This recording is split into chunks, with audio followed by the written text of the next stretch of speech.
నమస్తే, welcome to KTV news. ముందుగా headlines.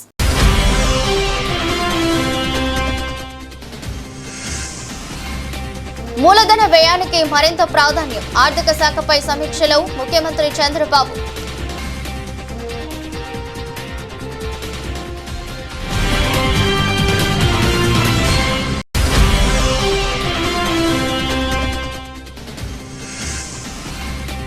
అఖండ Godavari project శంకుస్థాపన కార్యక్రమం. కేంద్ర మంత్రి గజేంద్ర సింగ్ షేకావత్ కు అమరావతిలో ఘన స్వాగతం.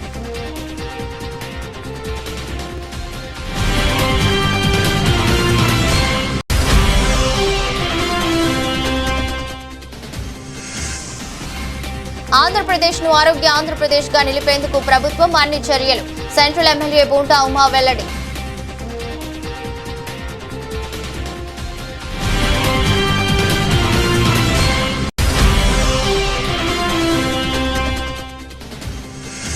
ఏపీ అసెంబ్లీ కమిటీ హాల్లో రఘురామకృష్ణమరాజు నేతృత్వంలో పిటిషన్ల కమిటీ సమావేశం. పిటిషన్ కమిటీలో సైబర్ క్రైమ్, బెట్టింగ్ యాప్లపై చర్చ.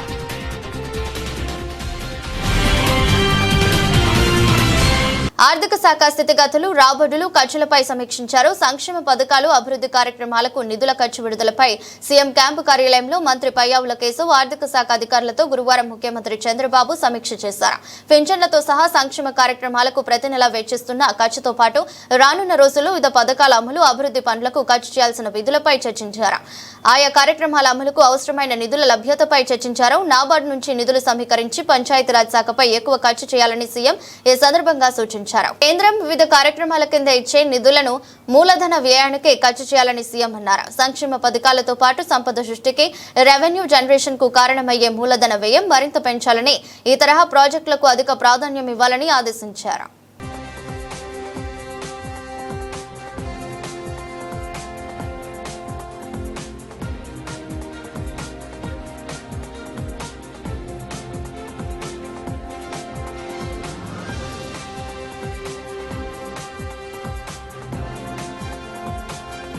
రాజమహేంద్రవరం పర్యటన పూర్తి చేసుకుని అమరావతికి చేరుకున్న కేంద్ర సాంస్కృతిక మరియు పర్యాటన శాఖ మంత్రి గజేంద్ర సింగ్ షేకావత్ కు రాష్ట్ర విద్యా, ఐటీ శాఖల మంత్రి నారా లోకేష్ ఘన స్వాగతం పలికారు.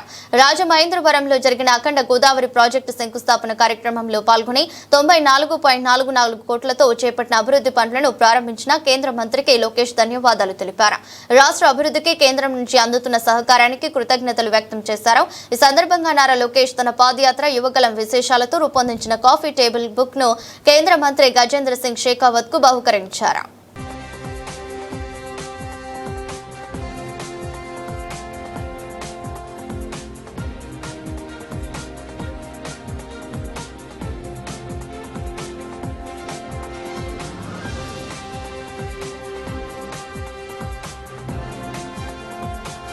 ప్రభుత్వం గ్రామ సర్వేయర్ల సమస్యలను పట్టించుకోవడం లేదని గ్రామ సర్వే ఉద్యోగులు వాపోతున్నారు. గత 3 ఏళ్లుగా సమస్యలను అనేక సార్లు అధికారుల దృష్టికి తీసుకువెళ్లినప్పటికీ ఇప్పటికీ పరిష్కారం రాకపోవడం దురదృష్టకరమన్నారు. తమ సమస్యలకు పరిష్కారం కోరుతూ గ్రామ సర్వే ఉద్యోగులు విజయవాడ ధర్నా చౌక్ లో 2వ రోజు కూడా రిలే నిరాహార దీక్ష కొనసాగించారు. గురువారం నిర్వహించిన ఈ కార్యక్రమంలో రాష్ట్ర వ్యాప్తంగా వచ్చిన గ్రామ సర్వేయర్లు పాల్గొన్నారు. ఈ సందర్భంగా అసోసియేషన్ రాష్ట్ర అధ్యక్షుడు మధుబాబు మాట్లాడుతూ ప్రభుత్వం గ్రామ సర్వేయర్ల సమస్యలను పట్టించుకోవడం లేదన్నారు. గత 3 ఏళ్లుగా సమస్యలను అనేక సార్లు అధికారుల దృష్టికి తీసుకెళ్లినప్పటికీ ఇప్పటికీ పరిష్కారం రాకపోవడం దురదృష్టకరమన్నారు. గ్రామ సర్వేయర్లకు కనీసం విద్యార్హతగా డిప్లొమాను గుర్తించి టెక్నికల్ జాబ్లకు తగినటువంటి టెక్నికల్ పే స్కేల్ అమలు చేయాలని డిమాండ్ చేశారు. అలాగే అన్ని జిల్లాల్లో సీనియారిటీ జాబితాలను త్వరగా విడుదల చేయాలని, అర్హులైన వారికి పదోన్నతుల కల్పన కోసం సర్వీస్ రూల్స్ లో మార్పులు చేయాలని కోరారు. బదిలీల విషయంలో స్థానిక మండలాలకు ఉన్న నిబంధనల్లో సడలింపులు ఇవ్వాలన్నారు. అసోసియేషన్ మహిళా అధ్యక్షురాలు సౌందర్య మాట్లాడుతూ బదిలీల ప్రక్రియలో జీవో నెంబర్ 5లో మార్పులు చేసి అంతర్జిల్లాల బదిలీలు చేపట్టాలని ప్రభుత్వాన్ని డిమాండ్ చేశారు. ప్రభుత్వం తమ డిమాండ్లను పరిష్కరించకపోతే ఆందోళన మరింత తీవ్రతరం చేస్తామని హెచ్చరించారు. అందరికీ నమస్కారం అండి. నా పేరు మధుబాబు బోరాడ. నేను గ్రామ సర్వేల రాష్ట్ర అధ్యక్షులుగా ఉన్నాను. గ్రామ వార్డు సచివాలయంలో భాగమైన మేము విలేజ్ సర్వేస్ అయినట్టు మేము ఈ రాష్ట్ర ప్రక్రియలో చాలా గందరగోళం నెలకొంది. మా దగ్గర మేము 4722 మంది సర్ప్లస్గా చూపించడం జరిగింది. మేము ఎన్నోసార్లు విన్నమించుకున్నాం గవర్నమెంట్ వారికి, జిఎస్డబ్ల్యూఎస్ వారికి. మా డిపార్ట్మెంట్ నుంచి కూడా ఎన్నోసార్లు లెటర్ పెట్టడం జరిగింది. గ్రామ సర్వేలకి సర్ప్లస్ చూపించకుండా ఉన్న డిపార్ట్మెంట్లో ఉంచి వారికి తక్షణమే ప్రమోషన్ చేయాలి, క్రియేట్ చేయాలని. కానీ జిఎస్డబ్ల్యూఎస్ ఎటువంటి మార్గదర్శకాలు రిలీజ్ చేయకుండా వెంటనే మీకు ట్రాన్స్ఫర్ ప్రక్రియ మొదలు పెట్టాలని చెప్పి అన్ని లాగిన్స్లో కూడా చేయడం జరుగుతుంది. మేము దాన్ని పూర్తిగా వ్యతిరేకిస్తున్నాం. మీరు ఎప్పుడైనా రాష్ట్ర ప్రక్రియ మొదలుపెట్టే ముందు మాకు ట్రాన్స్ఫర్ ప్రక్రియ చేసే ముందు మాకు ప్రమోషన్ చేయాలి, క్లారిటీ ఇవ్వాలని చెప్పి కోరడం జరుగుతుంది. అందరు గ్రామ సచివాలయం ఎంప్లాయీస్కి ఇప్పటివరకు ఎటువంటి ప్రమోషన్ చేయాలి క్రియేట్ చేయలేదు. దానికి ఒక బేసిక్ పే అనేది క్రియేట్ చేయలేదు. గత 6 సంవత్సరాల నుంచి ఈ వ్యవస్థలో ఉన్నాం, కానీ ఎటువంటి ఎదుగు బొదుగు లేక మేము బతుకుతున్నాం. దయచేసి ఇప్పటికైనా మీరు రాష్ట్ర ప్రక్రియలకి విరుద్ధంగా లేము. మీరు చేసేది ఏదైనా చెప్పి మాకు చేసి మీ అందరితో ఇలా చేయాలనుకుంటాం ఈ గవర్నమెంట్ యొక్క ఉద్దేశం ఇదని చెప్పి చేస్తే మేము దాన్ని సమర్థిస్తాం. కానీ మీరు మీ అంటే ఒంటి పోకటి నిర్ణయాలతో మేము ఇలా చేస్తాం, 130,000 మంది ఇది ఫాలో అవ్వాలి అని చెప్పే నిర్ణయాలతో మేము ఏకీపించాం. దయచేసి మళ్ళీ చెప్తున్నాం, అదే జీవో నెంబర్ 5లో మీరు సొంత మండలంలో వెసులుబాటు ఇవ్వకుండా మీరు పక్క మండలంలో బదిలీ చేయండి, వీళ్ళందరినీ పక్క మండలంలో పెట్టండి అని చెప్పడం జరుగుతుంది. దయచేసి చెప్తున్నాం, మేము లోవర్ ఎంప్లాయీస్, మాకు సొంత మండలాల్లో వెసులుబాటు ఇవ్వండి, అక్కడ వర్క్ చేసే విధంగా కల్పించండి. ఇప్పుడు మేము పక్క మండలాలకు వెళ్ళి అక్కడ మేము గృహాలు తీసుకొని అద్దెలు కట్టుకొని ఉండాలని పరిస్థితిలో లేము. మా శాలరీ కూడా 30,000 లోపే ఉంది. దయచేసి దృష్టిలో పెట్టుకొని మాకు గవర్నమెంట్ వారు ఇప్పుడు ఎలా అయితే మేము కొనసాగుతున్నామో అదేవిధంగా కొనసాగించి రాష్ట్ర ప్రక్రియ చేసే ముందు, మాకు ట్రాన్స్ఫర్ ప్రక్రియ చేసే ముందు ప్రమోషన్ చేయాలి, బేసిక్ పైన ఒక క్లారిటీ ఇస్తూ ముందుకు తీసుకెళ్ళాలని మనస్ఫూర్తిగా కోరుకుంటున్నాం. ఇదే విధంగా రేపు కూడా రిజెక్ట్ చేస్తాం. రేపు 26 జిల్లాల నుంచి విలేజ్ సర్వేలతో పాటు ఇతర గ్రామ వార్డు సచివాలయం ఎంప్లాయీస్ కూడా పాల్గొంటారు. రేపు 5,000 మంది వరకు ఇదే సభలో ప్రాంగణంలో పాల్గొంటారు.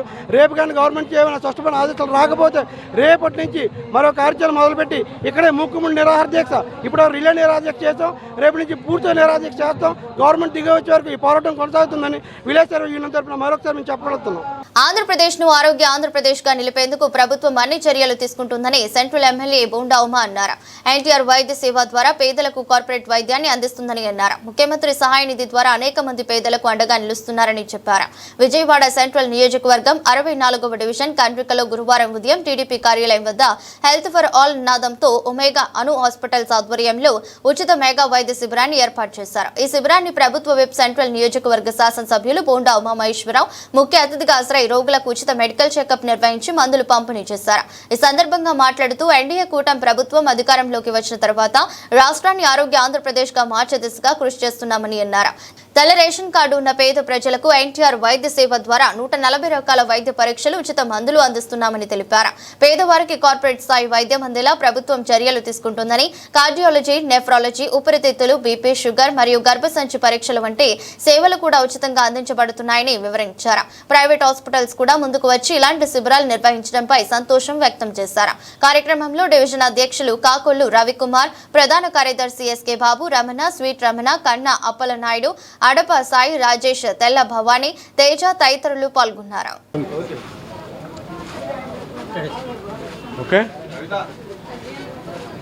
ఈరోజు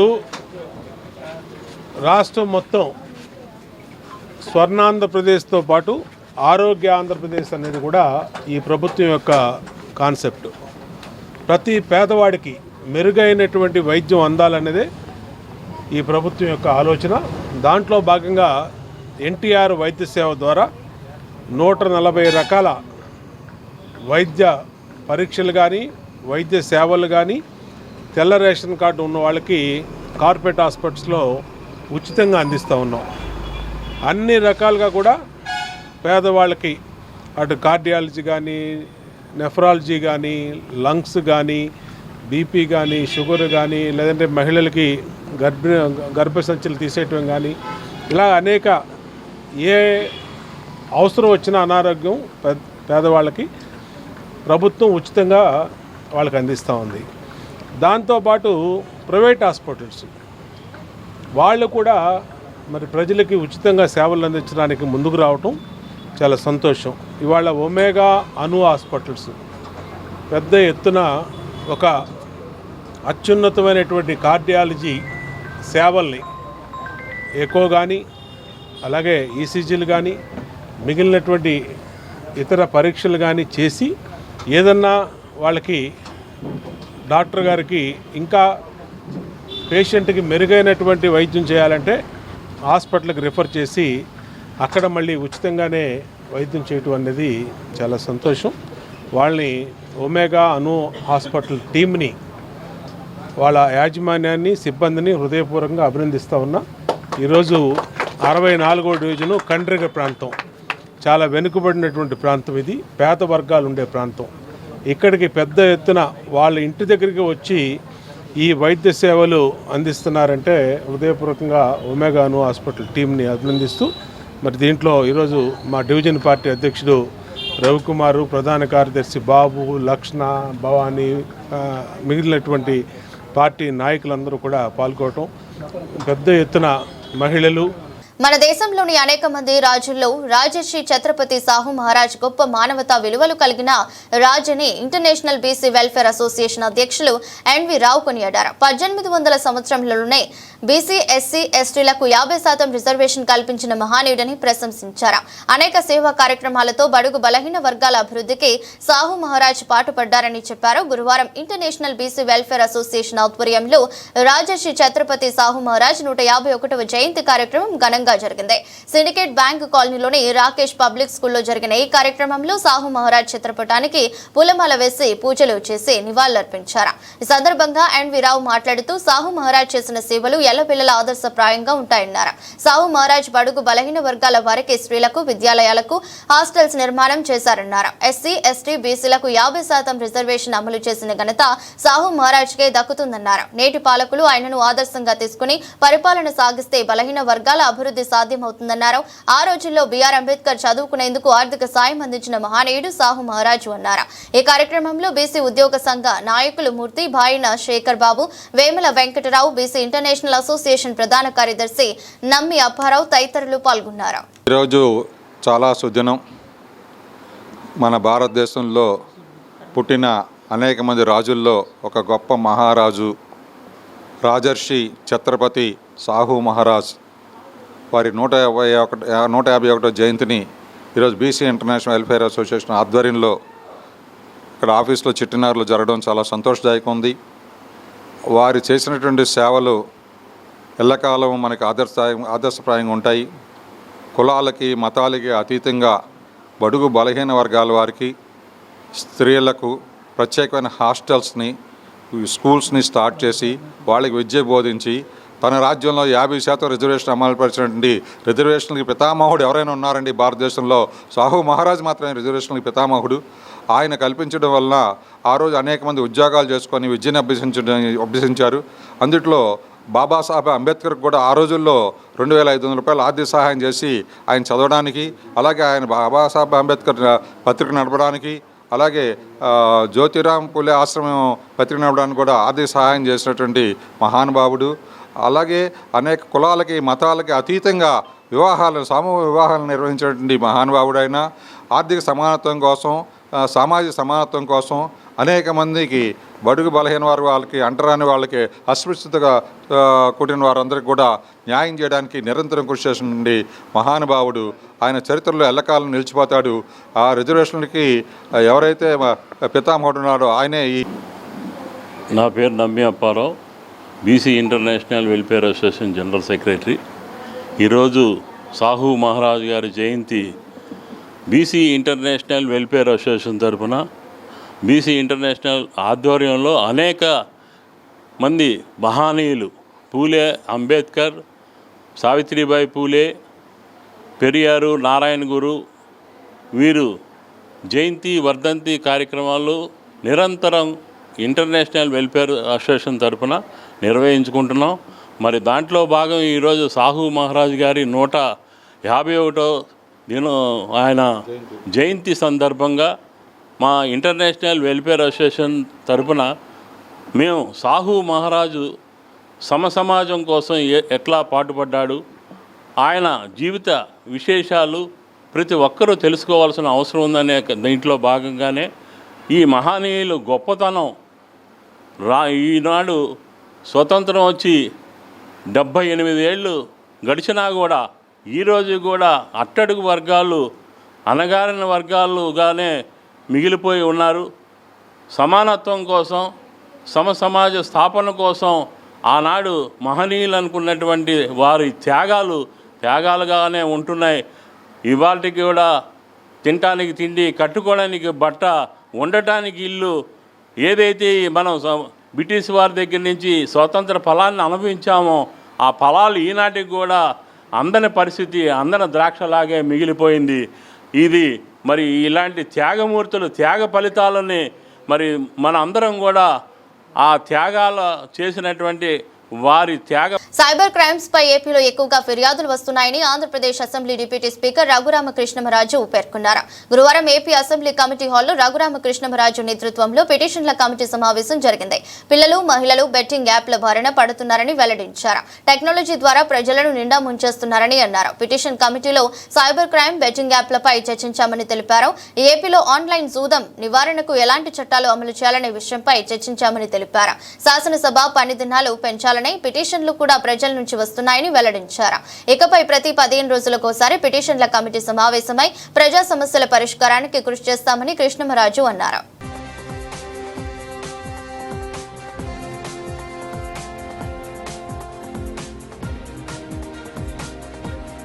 దక్షిణ భారతంలోనే అతిపెద్ద రథయాత్రగా ఇండియన్ బుక్ ఆఫ్ రికార్డ్స్ లో పేరుగాంచిన ఇస్కాన్ రథయాత్రను ఈ ఏడాది అమరావతి రథయాత్రగా రేపు మధ్యాహ్నం నగరంలో నిర్వహిస్తున్నట్లు ఇస్కాన్ విజయవాడ అధ్యక్షులు చక్రధారి దాస్ తెలిపారు. అమరావతిని ప్రపంచ వ్యాప్తంగా తీసుకువెళ్లేందుకు ఆధ్యాత్మిక పర్యాటకంగా ప్రమోట్ చేసేందుకు పర్యాటక శాఖ సహకారంతో వినూత్నంగా రథయాత్ర నిర్వహిస్తున్నామని చెప్పారు. రేపు మధ్యాహ్నం సితార గ్రౌండ్ నుంచి సీతమ్మవారి పాదాల వరకు యాత్ర సాగుతుందని, రేపు సాయంత్రం నుంచి ఆదివారం రాత్రి వరకు సీతమ్మవారి పాదాల వద్ద రథ మేళాను నిర్వహిస్తున్నట్లు తెలిపారు. రామలింగేశ్వర నగర్ స్క్యూ బ్రిడ్జి వద్ద ఇస్కాన్ మందిరంలో విలేకరుల సమావేశం జరిగింది. రేపు నగరంలో నిర్వహించనున్న అమరావతి రథయాత్ర బ్రోచర్లను ఇస్కాన్ విజయవాడ అధ్యక్షులు చక్రధారి దాస్, మాజీ ఎంపీ గోకరాజు గంగరాజు, ఇస్కాన్ ప్రతినిధులు ఆవిష్కరించారు. అనంతరం చక్రధారి దాస్ మాట్లాడుతూ రేపు మధ్యాహ్నం 1 గంటకు సితారా గ్రౌండ్స్ నుంచి రథయాత్ర ప్రారంభమవుతుందన్నారు. సితారా గ్రౌండ్స్ నుంచి భవానీపురం స్వాతి థియేటర్ మీదుగా చివరికి సీతమ్మవారి పాదాలకు చేరుకుంటుందని, 6 కిలోమీటర్లు రథయాత్ర సాగుతుందని చెప్పారు. రేపు సాయంత్రం నుంచి ఆదివారం రాత్రి వరకు 3 రోజుల పాటు రథ మేళా నిర్వహిస్తున్నామని చెప్పారు. ప్రతిరోజు సాయంత్రం 5 నుంచి రాత్రి 9:30 వరకు ఉంటుందన్నారు. ఈసారి సీతమ్మవారి పాదాల వద్ద 3.5 ఎకరాలు గ్రౌండ్ లో రోజుకు 50,000 వస్తారని అంచనా వేసి అన్నదాన వితరణ, పార్కింగ్ సదుపాయం కల్పించడం జరిగిందన్నారు. మాదక ద్రవ్యాల వల్ల కలిగే అనర్థాల గురించి అవగాహన కల్పిస్తూ ఈగల్ సహకారంతో మాదక ద్రవ్యాలకు వ్యతిరేకంగా సంతకాలు సేకరణ కార్యక్రమం చేస్తున్నామన్నారు. ఇస్కాన్ విజయవాడ వారు ప్రతి సంవత్సరము శ్రీ జగన్నాథ్ రథయాత్ర అత్యంత వైభవంగా నిర్వహిస్తుంటారు. దక్షిణ భారతంలోనే అతిపెద్ద రథయాత్రగా మన రథయాత్ర ఇండియన్ బుక్ ఆఫ్ రికార్డ్స్లో పేరుగాంచింది. సో ఈ సంవత్సరము మన రథయాత్రని అమరావతి రథయాత్రగా మేము నామకరణం చేశాము. ఎందుకంటే రథయాత్ర అనేది ఇస్కాన్ ప్రపంచవ్యాప్తంగా 150 దేశాలు చేస్తుంది కాబట్టి అమరావతిని ఆల్ ఓవర్ తీసుకెళ్లాలని ఒక సంకల్పము. మరియు ముఖ్యమంత్రి గారి ఆదేశం ప్రకారంగా ఈ ఈవెంట్ని స్పిరిచువల్ టూరిజంగా ప్రమోట్ చేయమని చెప్పారు. కాబట్టి ఆ విధంగానే దీన్ని స్పిరిచువల్ టూరిజం కింద మేము ప్రమోట్ చేస్తున్నాము ఈసారి. కాబట్టి చాలా వినూత్నంగా చేస్తాం టూరిజం డిపార్ట్మెంట్ వాళ్ళ సహకారంతో. ఈ రథయాత్ర ఈ నెల 27వ తేదీ అనగా రేపు మధ్యాహ్నము 1 గంట నుంచి సితారా గ్రౌండ్స్ మీదుగా ప్రారంభమవుతుంది. ముఖ్యమంత్రి గారు కూడా ఆహ్వానించడం జరిగింది. సో తర్వాత 1 గంట నుంచి 2:30 వరకు వివిధ కార్యక్రమాలతో ప్రారంభించి రథ ఇనాగ్రేషన్ స్టార్ట్ అయ్యి 2:30 నుంచి 6 గంటల వరకు సుమారు 3.5 అవర్స్ 6 కిలోమీటర్లు ప్రయాణిస్తూ సితారా గ్రౌండ్స్ నుంచి స్వాతి థియేటర్ మీదుగా భవానీపురం మీదుగా చివరికి సీతమ్మవారి పాదాల దగ్గర చేరుకుంటుంది. సో అక్కడ 27 రేపు సాయంత్రం చేరుకుంటుంది. రేపు సాయంత్రం నుంచి మళ్ళీ ఆదివారం సాయంత్రం వరకు రాత్రి వరకు 3 రోజుల పాటు అత్యంత వైభవంగా రథమేళా నిర్వహిస్తాము. వాస్తవంగా రథయాత్ర అనేది భారతదేశంలోనే సుమారు 400 రథయాత్రలు జరుగుతున్నాయి. మన విజయవాడ ఆధ్వర్యంలోనే 4 రథయాత్రలు జరుగుతున్నాయి. కానీ ఈ రథయాత్ర ప్రత్యేకత ఏంటంటే జగన్నాథ్ పూరిలో మాత్రమే జరిగే 9 రోజుల రథమేళా. ఆ కాన్సెప్ట్ విజయవాడలో మనం పెడుతున్నాము. 3 రోజుల పాటు రథమేళా ఉంటుందండి. ప్రతిరోజు సాయంత్రం 5 నుంచి 9:30 వరకును. సో ఈసారి సీతమ్మవారి పాదాల్లో 3.5 ఎకరాల గ్రౌండ్స్లో అత్యంత అంటే రోజుకి 50,000 మంది వస్తున్నారనే విధంగా అంచనా వేసి అందరికీ అన్నప్రసాద వితరణ, పార్కింగ్ ఫెసిలిటీస్ అన్నీ అద్భుతంగా అరేంజ్ చేయడం జరిగింది. విజయవాడలో నవరాత్రి ఉత్సవాల తర్వాత అంత పెద్ద ఫెస్టివల్గా ఇది నిలవబోతుంది ఈ ఈవెంట్. సో ఇది 3 రోజుల పాటు ఈవెంట్ ఉంటుంది. అండ్ ముఖ్యంగా దీనిలో 3 కొత్త కాన్సెప్ట్స్ క్రియేట్ చేస్తాం ఈ సంవత్సరము. మొదటిది ఈ రథయాత్ర ఎవ్రీ ఇయర్ ఒక సోషల్ కాజ్ ప్రమోట్ చేస్తామండి. సంతోషం. ఇస్కాన్ విజయవాడ వారు ప్రతి సంవత్సరం ఈ విధంగా రథయాత్ర జరుపుకుంటున్నారు. అదేవిధంగా రేపు 27వ తారీఖున ఈ కార్యక్రమం సితారా గ్రౌండ్స్ నుంచి స్టార్ట్ అయ్యి అనేక వేల మంది భక్తులతో రథాన్ని లాక్కుంటూ సీతమ్మ వారి పాదాల దాకా రావటం జరుగుతుంది. చాలా సంతోషం ఎంచేదంటే ప్రభు వారి బృందం అంతా కూడా హైలీ ఎడ్యుకేటెడ్, వారు బ్రహ్మచర్యం వహిస్తూ ఇస్కాన్ విజయవాడ మన భక్తుల కోసం మన ఆంధ్ర రాష్ట్రంలో ఎంతో కృషి చేసి వారు ఈ కార్యక్రమం నిర్వహిస్తున్నారు. దీంట్లో ప్రత్యేకత ఏంటంటే గతంలో ఎన్నడూ జరగని విధంగా ఈసారి జరగబోతోంది. ఈ కార్యక్రమం చాలా పెద్దది. దీంట్లో సుమారు 1000 మంది వాలంటీర్స్, అంత భక్తులే వాలంటీర్స్గా పనిచేయబోతున్నారు. ప్రతిరోజు కనీసం లేదంటే 50,000 మంది ఆ పెండాళ్ళు విజిట్ చేస్తారనే ఉద్దేశంతో సుమారు 3 రోజులు సుమారు 150,000 మందికి ప్రసాద వితరణ ఇవ్వటం జరుగుతుంది. ఇది మామూలు విషయం కాదు, మన అదృష్టం. ఎంచేదంటే గతంలో కూడా మన గిన్నీస్ బుక్ ఆఫ్ రికార్డు మనం పొందారు. దానికన్నా కూడా ఎక్కువ సంఖ్యలో భక్తులు ఈ కార్యక్రమంలో అన్ని వర్గాల నుంచి కూడా దీంట్లో పాల్గొంటున్నారు. ఎంచేదంటే మనం చూస్తున్నాం భక్తిభావం పెరుగుతుంది. మరి యుద్ధాలు వస్తున్నాయి. యుద్ధాలు జరగకుండా ఉండాలంటే, అందరూ శాంతిగా ఉండాలంటే భగవంతుడు మనం ప్రార్థిస్తే మనం ప్రముఖ పుణ్యక్షేత్రమైన విజయవాడ ఇంద్రకీలాద్రి కనకదుర్గమ్మ ఆలయంలో గురువారం నుంచి వరాహి ఉత్సవాలు ప్రారంభమయ్యాయి. ఈ సందర్భంగా అమ్మవారికి ఈవో సీనా నాయక్ దంపతులు తొలిసారిని సమర్పించారు. ఈ ఉత్సవాలు 4 రోజుల పాటు జరగనున్నాయి.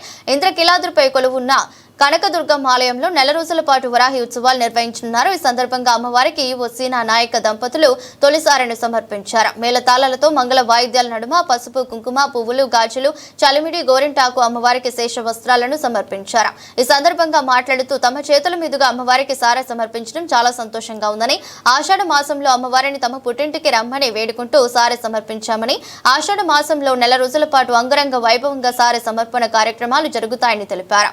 తెలంగాణ నుంచి అమ్మవారికి నెల 29వ తేదీన బంగారు బోనం సమర్పిస్తారని చెప్పుకొచ్చారు. ఈ మాసంలోనే అమ్మవారికి శాకంబరి ఉత్సవాలు జరుగుతాయని, జూలై 8, 9, 10 తేదీలో శాకంబరి ఉత్సవాలు నిర్వహిస్తున్నారు. ఈ రోజు నుంచి 4 రోజుల పాటు ఇంద్రకీలాద్రిపై వరాహి ఉత్సవాలు జరుగుతాయని ఈవో సీనా నాయక్ వెల్లడించారు.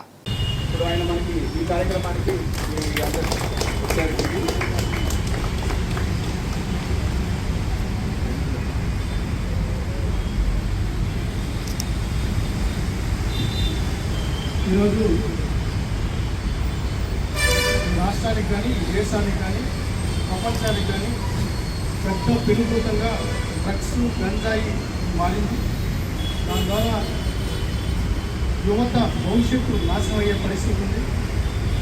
వీటిని పూర్తిగా నిర్మూలిస్తే కానీ, ఒక్కటి వేలతో కూడా పెకలిస్తే కానీ ఈ రాష్ట్ర అభివృద్ధి కానీ, ఈ దేశ అభివృద్ధి కానీ జరిగే పరిస్థితి లేదు.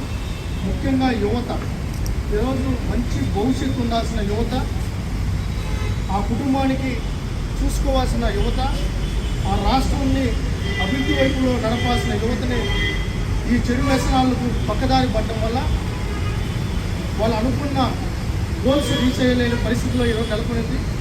మీరు చూసే ఉంటారు, గత 5 సంవత్సరాల్లో ఈ రాష్ట్రంలో కూడా విపరీతంగా గంజాయి మహమ్మారి వినుపోతంలాగా మారి గ్రామ స్థాయి వరకు వెళ్ళి అక్కడున్న యువతను ఇబ్బంది పెట్టి దానికి లోపరుచుకొని ఈరోజు దాంట్లో అన్ని రకాల వ్యక్తులు భాగస్వాములు అవ్వడం జరిగింది.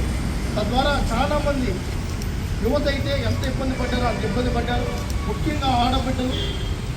ఒక ఉదాహరణ, ఆ రోజు లోకేష్ గారు పాదయాత్ర చేస్తున్నప్పుడు చంద్రగిరి నియోజకవర్గానికి సంబంధించి చంద్రగిరిలో ఒక తల్లి ముసుకేసుకొని వచ్చింది లోకేష్ గారిని కలవాలని. సరే, ఎందుకు వచ్చింది? తెల్లారితో 5 గంటల కాడు వచ్చినప్పుడు లోకేష్ గారు కలవడానికి, సరే ఎందుకు, ఏ బాధలో వచ్చిందో, ఏ కష్టంలో వచ్చిందో ఆ తల్లి అని చెప్పి కలవడానికి ఆయన కిందికి వచ్చారు.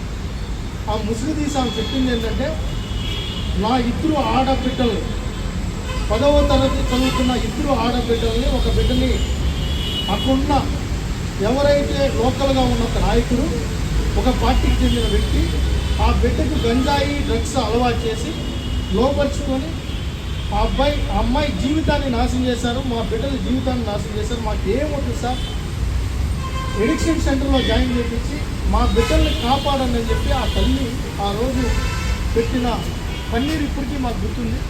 అలాంటి పరిస్థితి ఏ తల్లికి రాకూడదు, ఏ ఆడబిడ్డకి రాకూడదు, ఏ ఆడబిడ్డ ఎవరి ద్వారానూ ఇబ్బంది పడకూడదు. దానికోసమే గౌరవ ముఖ్యమంత్రి నారా చంద్రబాబు నాయుడు గారు ఉక్కు పాదంతో కూడా ఈ గంజాయిని అణగదొక్కాలని లీగల్ కోర్సును తీసుకొని రావడం జరిగింది. ఒక డీజీ ర్యాంకులో ఉన్న అధికారి, డిఐజీ ర్యాంకులో ఉన్న అధికారిని, ఒక ఎస్పీ గారిని, అదేవిధంగా నారా లోకేష్ గారు నేతృత్వంలో హోమ్ మినిస్ట్రీ గారిని, కుమ్మరి సంధ్యారాణి గారిని ఒక మంత్రివర్గ కమిటీని కూడా వేసి ఎట్టి పరిస్థితుల్లో ఈ గంజాయి నిర్మూలించాలని ఒక ప్రణాళికాబద్ధంగా విధి నిర్వహణతో పాటు జర్నలిస్టుల సేవా కార్యక్రమాలు స్ఫూర్తిదాయకమని ఇబ్రహీంపట్నం సీఐ ఏ చంద్రశేఖర్ అభినందించారు. ఇబ్రహీంపట్నం ప్రాథమిక ఆరోగ్య కేంద్రం వైద్యాధికారి doctor Farheen Ibrahimpatnam press club 5వ వార్షికోత్సవ వేడుకలు స్థానిక ప్రాథమిక ఆరోగ్య కేంద్రంలో ఘనంగా జరిగాయి. కార్యక్రమానికి ముఖ్య అతిథులుగా ఇబ్రహీంపట్నం సీఐ చంద్రశేఖర్, వైద్యాధికారి డాక్టర్ ఫర్హీన్ హాజరయ్యారు. వార్షికోత్సవం సందర్భంగా కేక్ కట్ చేసి జర్నలిస్టుల సోదరులందరికీ శుభాకాంక్షలు తెలిపారు. అనంతరం పీహెచ్సీలో రోగులకు పండ్లు, బ్రెడ్లు పంపిణీ చేశారు. ఈ సందర్భంగా మాట్లాడుతూ ప్రతినిత్యం ప్రభుత్వానికి, ప్రజలకు వారధిగా నిలుస్తూ సమస్యల పరిష్కారానికి కృషి చేస్తున్న జర్నలిస్టులు విధి నిర్వహణతో పాటు సేవా కార్యక్రమాలు నిర్వహించడం అభినందనీయమన్నారు. వీరి సేవలు అందరికీ స్ఫూర్తిదాయకంగా నిలుస్తాయని తెలిపారు. జర్నలిస్టులు చేసే సేవా కార్యక్రమాలకు ఎల్లప్పుడూ తమ సహకారం అందిస్తామని, విధి నిర్వహణలో ఎలాంటి అడ్డంకులు వచ్చినా అండగా ఉంటామన్నారు. జర్నలిస్టులు కొన్నిసార్లు ఒత్తిడికి గురవుతారని, తమ ఆరోగ్యాన్ని పరిరక్షించుకోవాలని సూచించారు. డాక్టర్ ఫర్హీన్ కార్యక్రమంలో ఇబ్రహీంపట్నం ప్రెస్ క్లబ్ సభ్యులు, జర్నలిస్టులు పాల్గొన్నారు.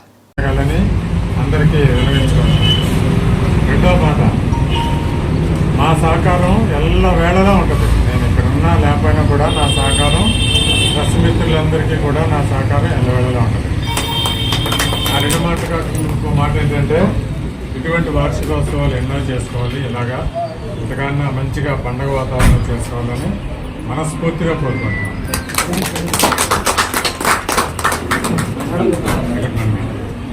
ఫస్ట్ ఆఫ్ ఆల్ అందరు నమస్కారం.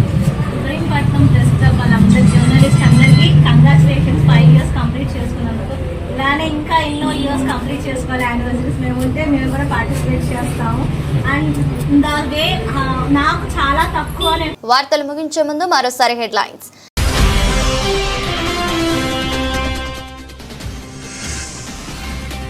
మూలధన వ్యయానికి మరింత ప్రాధాన్యం, ఆర్థిక శాఖపై సమీక్షలో ముఖ్యమంత్రి చంద్రబాబు.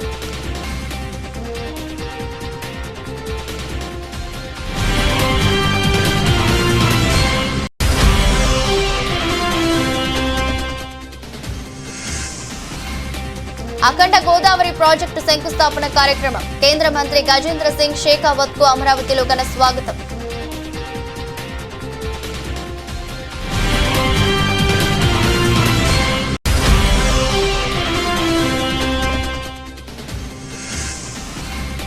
ఆంధ్రప్రదేశ్ను ఆరోగ్య ఆంధ్రప్రదేశ్గా నిలిపేందుకు ప్రభుత్వం అన్ని చర్యలు, సెంట్రల్ ఎమ్మెల్యే బోండా ఉమా వెల్లడి.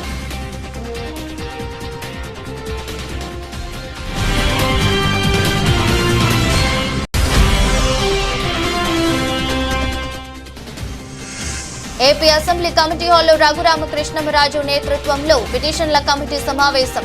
పిటిషన్ కమిటీలో సైబర్ క్రైమ్, బెట్టింగ్ యాప్లపై చర్చ.